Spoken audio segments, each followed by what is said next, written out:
அப்பா 20 வருஷமா காணோம். ஆஹா. அப்பா இறந்துட்டாரா இல்லையான்னு தெரியல. பையன் வீடும் விக்க முடியல. ம். இப்ப அப்பானால இவ்வளவு பிரச்சனை. கண்டிப்பா.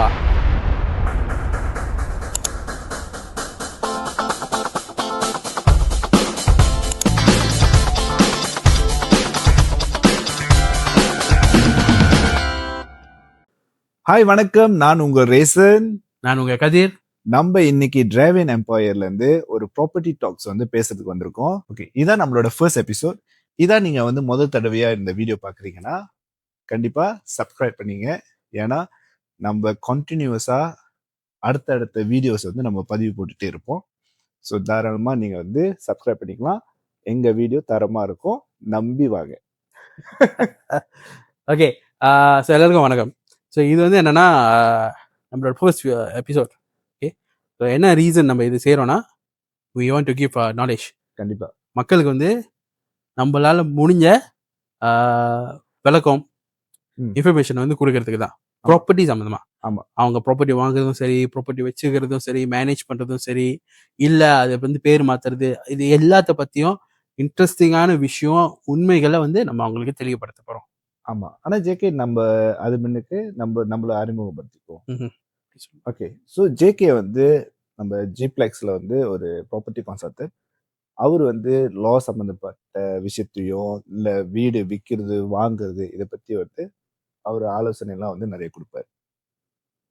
ஓகே, அதே சமயத்துல நம்ம ரேசன் பார்த்தீங்கன்னா அவருக்கு வந்து நிறைய அனுபவம் இருக்கு ப்ராப்பர்ட்டியில. ஸோ ஒரு ப்ராப்பர்ட்டி எப்படி மேனேஜ் பண்ணணும், எப்படி அட்வர்டைஸ் பண்ணணும், எப்படி இன்வெஸ்ட்மெண்டா மாத்துறது, அதை பத்தி ரேசனுக்கு நிறைய அனுபவம் இருக்கு. ஓகே, ஸோ அதை தான் நம்ம ஷேர் பண்ணிக்க போறோம். நம்ம கிட்ட உள்ள நாலேஜும் அனுபவத்தையும் தான் பகிர்ந்துக்கிறோம். ஆமா, நம்மளோட மெயின் ரீசன் என்னன்னா, எனக்கு தெரிஞ்ச விஷயம், உங்களுக்கு தெரிஞ்ச விஷயம் நம்மளுக்குள்ளால இல்லாம நம்ம வந்து பப்ளிக்கா எல்லாருக்கும் ஷேர் பண்ணணும். ஸோ நாளைக்கு நீங்க வீடு வாங்க போறீங்க, நீங்க இந்த ஒரு இன்ஃபர்மேஷன்லாம் தெரிஞ்சுக்கிட்டு நீங்க வீடு வாங்கினீங்கன்னா இன்னும் சிறப்பா இருக்கும். நீங்களும் யாருக்கிட்டையும் ஏமாற மாட்டீங்க. ஆமா, அது உண்மை. ஏன்னா நிறைய பேருக்கு ஆர்வம் இருக்கு, ஆசை இருக்கு வீடு வாங்கணும்னு. ஆனா எப்படி வாங்குறது, எங்க வாங்குறது, இல்ல நம்மளால வாங்க முடியுமா அப்படின்றதே அவங்களுக்கு தெரிய மாட்டேங்குது. இல்ல வாங்க முடியாதுன்னா என்ன பண்ணணும், ஆமா, அந்த தகுதிக்கு அந்த தரத்துக்கு வரதுக்கு அதுவும் ஆளுங்க தெரிய மாட்டேங்குது. ஸோ அதுதான் இப்ப நம்ம சொல்லி கொடுக்க போறோம். கண்டிப்பா கண்டிப்பா. ஸோ இன்னைக்கு நம்ம வந்துட்டு ஒரு விஷயத்தை பத்தி தான் பேச போறோம். ஆமா. ஸோ அந்த விஷயம் வந்து நீங்க தான் என்கிட்ட என்னமோ கேட்கணும்னு சொன்னீங்க. ஆமா ஜேகே, நான் என்ன கேட்கணும்னா, சின்ன வயசுல இருந்து எனக்கு ஒரு நண்பர் இருக்காரு. ஓகே, அவரு வந்து நான் அவரோட அப்பாவோட பார்த்ததே இல்லை. ஆனா டெய்லி காலையில வந்து அம்மா தான் ஸ்கூல்ல விடுவாங்க. மார்க்கெட் வந்து பசாரு, சின்ன டவுன்ல பசார் வச்சிருக்காங்க. ஸோ அவங்க கொஞ்சம் கொஞ்சமா அவங்க முன்னேறி அவங்க வந்து ஒரு 4-5 வீடு வாங்கிட்டாங்க. ஒரு சிங்கிள் மதரா ஒரு பையனை வச்சுக்கிட்டு 4-5 வீடு வாங்கிட்டாங்க. Very successful woman. ஓகேவா? பையனும் படிச்சு முடிஞ்சு அப்புறம் வேலை தேடி இப்ப சிங்கப்பூர்ல வேலைக்கு வந்துட்டாரு. அவங்க ஒரு சிங்கப்பெண்ணா? சிங்கப்பெண், கண்டிப்பா ஒரு அயன் லேடி. ஸோ பையனும் சிங்கப்பூருக்கு வந்து வேலைக்கு வந்துட்டாரு. ஒரு செல்ல பிள்ளை. ஆனா ஒரு 2 இயர்ஸ் கோ வந்து அவங்க அம்மா இறந்துட்டாங்க. சேட் டு சே அவங்க இறந்துட்டாங்க. அப்ப இறந்துட்டோடனே அம்மா வந்து உயிர் எழுதி வைக்கல. இந்த 4 ப்ராப்பர்ட்டியும் வந்து அவங்க பேர்ல தான் இருந்துச்சு. ஒரே ஒரு பையன், ஆனா உயிர் எழுதி வைக்கல. அந்த ஒரு விஷயம் அவங்களுக்கு தெரியாம போச்சு. வீல் எழுதாததுனால இறந்துட்டாங்க. ஸோ அம்மா இறந்த பிறகு அவரு என்கிட்ட அப்ரோச் பண்ணாரு. அவர் சொன்னாரு, ரேசன் எனக்கு ஒரு வீடு இருக்கு, 4 வீடுல ஒரு வீடு நான் விற்க போறேன். ஏன்னா அந்த வீடு வந்து டோட்டலி வந்து பக்காய், நான் சேவாக்கூன்ல ஒண்ணுமே செய்யல. பக்கத்து வீடு வந்து அவங்க காடிலாம் போட்டுக்குவாங்க, அவங்க யூஸ் பண்ணிக்குவாங்க. ஸோ அந்த வீடு வந்து நான் வித்துடலான்னு இருக்கேன். ஏன்னா பக்கத்து வீடே வாங்கணும்னு இருக்காங்க, அப்படி விற்கிறனால அவங்கள்ட்டே வித்துருவேன் அப்படின்னாரு. ஓகே, நல்ல ஐடியா, விற்கிறனா வித்துடலாம். 70,000 சொன்னாரு. அப்ப நம்ம என்ன செஞ்சோம், நம்ம அதுக்கு ஏத்த மோகேஷ் எல்லாம் பண்ணி நம்ம லாயருக்கு அனுப்பும்போது லாயர் வந்து அந்த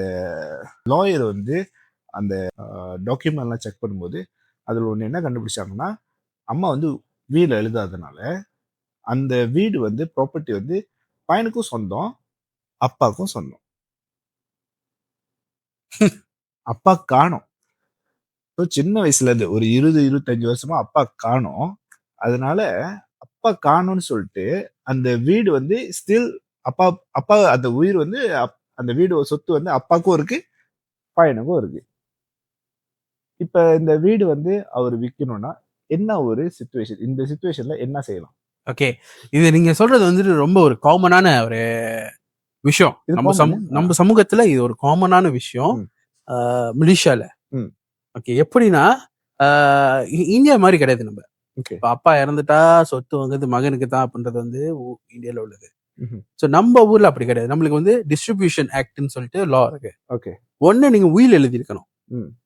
நம்ம ஆளுங்க செய்யாத ஒரே விஷயம் உயில் எழுதுறது. நிறைய பேருக்கு இந்த அவேர்னஸ் இல்லை, வீல் எவ்வளவு எழுதாது. உயில் எவ்வளவு முக்கியம்னு. நீங்க போய் உயில் எழுதணும்னு சொன்னீங்கன்னா, வீல் எழுதணும்னு சொன்னீங்கன்னா, நான் செத்து போயிருவேன்னு நீ சொல்றியா அப்படின்னு நம்ம கிட்ட கேட்பாங்க. ஆமா. ஆக்சுவலி அதுதான் உண்மை. ம். இப்ப இருந்தாலும் எல்லாம் போறது தான். ஆமா. பட் அது எவ்வளவு முக்கியன்றது அவங்களுக்கு தெரிய தெரிய மாட்டேங்குது. மாட்டேங்குது. அதுக்கப்புறம் அவங்களுக்கு அப்புறம் உள்ளவங்களுக்கு ரெண்டாவது விஷயம், அது அப்படி இல்லைன்னா உயில் இல்லைன்னா என்ன பண்ணலாம்? ம்.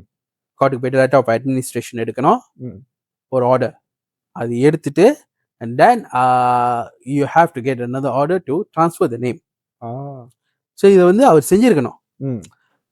அம்மா இறந்தப்பயே அதை உடனே செஞ்சிருக்கணும். ம். ஓகே. இது செய்யாத வாசி இன்னைக்கு வீடு விற்கவும் முடியாது. ஓகே. ஸோ ஏன்னா இங்க இருக்கிற பிரச்சனை என்னன்னா, அப்பாவுக்கும் பாதி செய்யறோம். ம். அதுதான் சட்டம். சட்டம் அதான் சொல்லுது. டிஸ்ட்ரிபியூஷன் ஆக்ட் அதுதான் சொல்லுது. இப்போ அப்பா ஒரு ஆள் இறந்துட்டாங்கன்னா அது எப்படி பகரலான்றத நம்ம வந்து அடுத்த வீடியோல சொல்றேன் தெளிவா. இப்போ இவரு ஒரு சுச்சுவேஷன் வச்சுக்கோமே. ஸோ அப்பாவுக்கும் பாதி சேருது. இப்போ அப்பா எங்க இருக்காரு என்னன்னு இவருக்கு தெரியல. அதை எப்படி கையாளலாம் அதை பத்தி நான் இப்ப சொல்றேன். ஓகே. ரொம்ப சிம்பிள். ஒரு லாயரை பார்த்து ஒரு ஜேபிஎன் சர்ச் பண்ண சொல்லணும். ம். ஜபத்தன் பண்ட் அஃப்தரன் போயிட்டு ம். புத்ராஜா அங்க போயிட்டு ஒரு ஜேபிஎன் சர்ச் ஸ்டேட்டஸ் ஆஃப் ஆர்கா சிட்டிசன்ஸ் ஸ்டேட்டஸ்ன்னு சொல்லி ஒன்று இருக்கு. அது ஆள் உயிரோடு இருக்காங்களா இறந்துட்டாங்களா அப்படின்றது இருக்கும். ம். சரிங்களா? அது ஒண்ணு. ம். இப்ப லெட்ஸே அவரோட பணம் யாருக்குமே கிடைக்கல. ஓகே. அப்படின்னா கண்டிப்பா ஜேபிஎன்ல ரிஜிஸ்டர் பண்ண முடியாது. அப்பா 20 வருஷமா காணோம். ஆஹா. அப்பா இறந்துட்டாரா இல்லையான்னு தெரியல. பையன் வீடும் விற்க முடியல. ம். இப்ப அப்பானால இவ்வளவு பிரச்சனையா? கண்டிப்பா. ஏன்னா நம்ம எல்லாமே ரிஜிஸ்டர்ட். ஆ. நம்மளுக்கு எல்லாமே அடையாள அட்டை இருக்கு, ஆஹா. பிறப்பு பத்திரம் இருக்கு, ஆ. இறந்தது அப்புறம் இறப்பு பத்திரம் எல்லாம் இருக்கு. ம். அப்புறம் வீடு சொத்து வாங்குறது வந்து நம்ம வந்து சும்மா பேப்பர்ல சைன் பண்ணி கொடுக்க முடியாது. முடியாது. லேண்ட் டைட்டில் ரிஜிஸ்டர் பண்றோம். ஆ. ஸோ நீங்க இதெல்லாம் வந்து டாக்குமெண்டட்னால நீங்க இஷ்டத்துக்கு உடனே பேர் மாற்ற முடியாது. சரி, புரியுது. ஓகே. இதெல்லாம் என்னத்துக்குன்னா திருட்டுத்தனத்தை குறைக்கிறதுக்கு தான். ஆமா. எப்படின்னா இப்ப மலேசியால ஃபேமஸா நிறைய விஷயம் நடந்துச்சு. ம். ஸ்கேம் இதெல்லாம். இப்ப எப்படின்னா ஒரு வயசு வந்ததுக்கு அப்புறம் பையன் சொல்லுவாரு எங்க அப்பா இறந்துட்டாரு நான் பேர் மாத்திக்கிறேன் சொல்லி பேர் மாத்திக்கிட்டாருன்னா ம். அப்பா அம்மா வீட்டோட வெளியே போக சொல்லிட்டாங்கன்னா ஆமா. அப்படியே நடக்கும். ஆமா. அப்புறம் வந்து போய் ஒரு ஆளுங்க கிட்ட காசு வாங்குறாங்க. ஆ. காசு வாங்கிட்டு பத்திரம் ஒரு செக்யூரிட்டி டாக்குமெண்டா கொடுக்குறாங்க, வீட்டு பத்திரத்தை. ஆமா. சோ அவன் போயிட்டு பேர் மாத்திட்டான பாட்டுன்னு. ஆமா, உண்மைதான். அப்புறம் சித்தப்பா வந்து சொல்லுவாரு இல்லடா இந்த வீடு என் பேர்ல தான் வாங்கினது, பாரு பத்திரம் என் பேர்ல இருக்கு. அந்த மாதிரி எல்லாம் இஷ்டம் போல மாத்திக்குவாங்கல்ல. ஆமா, உண்மைதான். அதுக்கு தான் இவ்வளவு ரூல்ஸ் இருக்கு. ரூல்ஸ் இருக்கு. சரி, இதுல நம்ம மாட்டிக்கிட்டோம். இப்ப நம்ம எப்படி இதை கையாளலாம்? சரி. சோ என்ன ஜேபிஎன் சர்ச் ஓகே. பண்ணி கிடைக்கல. ஏன்னா ஜேபிஎன் பொறுத்த வரைக்கும் ஒருத்தரோட பிணம் கிடைச்சாதான் பிணம் அது வந்து ஹாஸ்பிட்டலுக்கு போயிட்டு அந்த சூறா எடுத்துட்டு வந்தீங்கன்னா தான் டெத் சர்டிபிகேட் கொடுப்பான். புரியுது. இல்லைன்னா அந்த ஆள் இறந்ததா கணக்கு இல்லை. ஆ. ஸோ இப்போ நம்ம என்ன பண்ணலாம்னா அங்க கிடைக்கலன்னா நார்மல் இன்னொரு விஷயம் என்னன்னா அட்வர்டைஸ் பண்ணலாம். விளம்பரம். சரி. விளம்பரம் பண்ணலாம். நியூஸ் பேப்பர்ல மின்னல் எஃப்எம்ல கூட ஒரு ப்ரோக்ராம் வருது. அதுல கூட போயிட்டு நீங்க கேட்க உறவுகளை என்னமோ சொல்லிட்டு ஒரு அதுல கூட பேசலாம். பட் நார்மலா வந்து அட்வர்டைஸ்மெண்ட் பண்ணுவாங்க. சரி. போலீஸ் ரிப்போர்ட் பண்ணிட்டு அட்வர்டைஸ்மெண்ட் பண்ணுவோம். ஓகே. ஸோ இது ஒன்றும் நம்மளுக்கு தெரியலனா we have to go to court. Normal கோர்ட்டா? High court. High court. Okay. High court வந்து மலேசியால வந்து ஒரு 14 ஹை கோர்ட் இருக்கு. சாரி 14-18 ஹை கோர்ட் இருக்கு.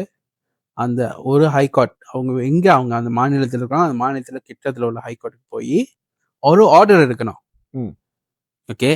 இது வந்து சட்டப்படி ஒரு நோட்டீஸ் ஃபைல் பண்ணி ஒரு அஃபிடேவிட் ஃபைல் பண்ணி, அதாவது நான் வந்து ஏறத்தாழ என்னால முயற்சிகளை பண்ணிட்டேன். என்னால ஆன முயற்சிகளை பண்ணிட்டேன் ம். எங்க அப்பாவை தேடுறதுக்கு. தேடுறேன். இத்தனை வருஷமா அவர் கிடைக்கல. ஆஹா. சோ இதுக்கப்புறமா அவர் கிடைப்பாருன்னு நம்பிக்கை இல்லை அப்படின்னு சொல்லி ஒரு அஃபிடவிட் ஃபைல் பண்ணி ம். கார்ட்ல இருந்து ஒரு டெக்ளரேஷன் ஆர்டர், ஆ. இந்த ஆள் இறந்துட்டாரு அப்படின்னு. ஓகே. அதுக்கு தான் அந்த ஹை கோர்ட்ல இருந்து அந்த ஆர்டர் எடுத்தீங்கன்னா நீங்க ஜேபிஎல்ல போய் ரெஜிஸ்டர் பண்ணலாம். ஓகே. அதுக்கப்புறம் நம்ம வீடு வித்துக்கலாம். அதுக்கப்புறம் போய் எல்ஏ எடுத்து அந்த ஆர்டரை வச்சு இன்னொரு எல்ஏ ஆர்டர் எடுத்து ம். தான் நீங்க போயிட்டு வீடு வைக்கலாம். அவர் பேரை மாத்திட்டு வீடு வைக்கலாம். இதோட ப்ராசஸ் எவ்வளவு நாள் ஆகும் ஜேகே? ஒரு ஃபியூ மந்த்ஸ் கண்டிப்பா ஆயிரும். ஓகே. குறைஞ்சதே ஒரு வருஷமாச்சும் ஆக வாய்ப்பு இருக்கு. ஓகே. ஏன்னா அவர் முதல் விளம்பரம் பண்ணணும். விளம்பரம் பண்ண உடனே இன்னைக்கு விளம்பரம் பண்ணிட்டு நாளைக்கு நான் பேரு கார்டில் ஆர்டர் முடியாது சார். நீங்க போலீஸ் ரிப்போர்ட் பண்ணிருப்பாரு, இந்த வாரம் விளம்பரம் பண்ணிருப்பாரு, விளம்பரம் பண்ணிட்டா கொஞ்ச நாள் வெயிட் பண்ணுவாங்க, போன் நம்பர் எல்லாம் போட்டுட்டு கொஞ்சம் வெயிட் பண்ணுவாங்க அப்பா வராரான்னு. இல்லையா, then only you can proceed further. இது முக்கியமான ஒரு கேள்வி விட்டுட்டீங்க. என்ன கேள்வி? அப்பாவோட டீட்டெயில்ஸ் எப்படி தெரிஞ்சுக்கிறதுன்னு. சொல்லுங்க. அப்பாவோட டீட்டெயில்ஸ் எப்படி தெரிஞ்சுக்கிறது? அப்பாவோட ஃபுல் நேமும் ஐசி நம்பரும் அவரோட பிறந்த சூறால இருக்கும். அந்த பையனோட பிறந்த சூறால. ஆமா, அதை வச்சு தெரிஞ்சுக்கலாம். புரியுது. ரொம்ப நன்றி ஜேகே. இன்னைக்கு வந்து ஒரு உண்மையிலேயே ஒரு நல்ல ஒரு விஷயத்த சொல்லியிருக்கீங்க. நிறைய பேர் வந்து சிங்கிள் மதரா இருப்பாங்க, அப்பா விட்டு போயிருப்பாங்க, இல்ல அம்மா விட்டு போயிருப்பாங்க. ஸோ அந்த ஃபேமிலியில வந்து வீடு விற்கும் போது ஒரு சின்ன ஒரு பிரச்சனை, இந்த மாதிரி ஒரு சுச்சுவேஷன் வரும். இது எப்படி கையாடுறதுன்னு நல்ல அழகா ஜேகே நம்மகிட்ட சொன்னாரு. ஆமா, இப்ப லெஸ்ஸே இப்ப இது சில பேர் இப்ப பாக்குறாங்கன்னா அவங்க வந்து சிங்கிள் மதராவும் இருக்காங்க, இல்ல கல்யாணம் பண்ணவங்களாவே இருக்கட்டுமே, ஒன்னாதான் வாழ்றாங்கன்னா அவங்க சொத்து யாருக்கு போகணுன்றத அவங்க முடிவு பண்ணணும்னு நினைச்சாங்கன்னா அவங்க வசியாட் வசியாட்னுவாங்க, எழுதுறது ரொம்ப முக்கியம். சரி ஜெகே, நான் இன்னொரு விஷயத்த சொல்லணும், கேட்கணும், கேளுங்க. வசியாட் எழுதிட்டீங்க, திடீர்னு அவங்க வந்து மாத்தி எழுதணும் அப்படின்னு நினைச்சா முடியுமா? முடியும். வசியாட் வந்து எப்ப வேணாலும் நீங்க மாத்திக்கலாம். மாத்தி எழுத அதே லாயர் ஆபீஸ்ல தான் செய்யணுமா, இல்ல வேற லாயர் பார்த்து கூட நீங்க எழுதிக்கலாம். எது வந்து லேட்டஸ்ட் வீலோ அதுதான் செல்லும். புரியுது. எது லேட்டஸ்ட் வீலோ அதுதான் செல்லும். இப்ப நீங்க பூஜாங் கல்யாணம் பண்ணலன்னு வச்சுக்கோமே, சரி, நீங்க கல்யாணம் பண்ணல, நீங்க ஒரு வீல் எழுதுனீங்க, நீங்க கல்யாணம் பண்ணதுக்கு அப்புறம் அந்த வீல் செல்லாது. புரியுது. சரியா? ஸோ கல்யாணம் பண்ணிட்டீங்க, கல்யாணம் பண்ணதுக்கு அப்புறம் இந்த வீல் எழுதுறீங்களா, இன்னைக்கு இந்த ஒரு வீல் எழுதிட்டீங்க, ஒரு வருஷம் கழிச்சு நீங்க வேற ஒரு வீல் எழுதுறீங்க, இந்த வீல் ஆட்டோமேட்டிக்கா செல்லாது. புரியுது. தேங்க்ஸ் ஜேகே, நம்மளோட இவ்வளவு நேரம் ஷேர் பண்ணதுக்கு ரொம்ப தேங்க்ஸ் ஜேகே. ஸோ இன்னும் நம்மளுக்கு இதை பத்தி ப்ராப்பர்ட்டி சம்பந்தமா ஏதாச்சும் ஒரு கேள்விகளோ உங்களுக்கு இருந்துச்சுன்னா தாராளமா காமெண்ட் பண்ணுங்க. நம்ம அடுத்தடுத்த வீடியோல உங்க காமெண்ட் நாங்க படிச்சு அதுக்கு ஏத்த கேள்விக்கு நாங்க பதில் சொல்றதுக்கு தயாரா இருக்கோம். நாம உங்க ஜேகேவும் நாங்க தயாரா இருக்கோம். ஆமா. ஸோ இதுக்கு மேல உங்களுக்கு ப்ராப்பர்ட்டி சம்பந்தப்பட்ட இன்ட்ரெஸ்டிங்கான அப்டேட்ஸ், இன்ட்ரெஸ்டிங்கான மெசேஜ், இன்ஃபர்மேஷன்ஸ், லா உங்களுக்கு தெரியணும்னா, ப்ராப்பர்ட்டி வாங்குறது, விற்கிறது, இல்ல நீங்க ஒரு ப்ராப்பர்ட்டி வச்சிருக்கீங்க அது எப்படி ரெண்டலுக்கு விடுறது, ப்ராப்பர்ட்டி இருக்கு, சொத்து பத்துலாம் இருக்கு, அது எப்படி மேனேஜ் பண்றது, அடுத்த சமூகத்துக்கு, அதாவது அடுத்த ஜெனரேஷனுக்கு நீங்க எப்படி அதை கொண்டுட்டு போறது, எல்லாத்தையும் நீங்க நம்ம கிட்ட கேட்டு தெரிஞ்சுக்கலாம். கண்டிப்பாக எல்லா இன்ஃபர்மேஷனும் உங்களுக்கு வந்துகிட்டே இருக்கு. ஆமா. So stay tune. எஸ், நம்ம அடுத்த வீடியோல சந்திப்போம். நான் உங்கள் ரேசன். நான் உங்கள் கதிர். பாய்.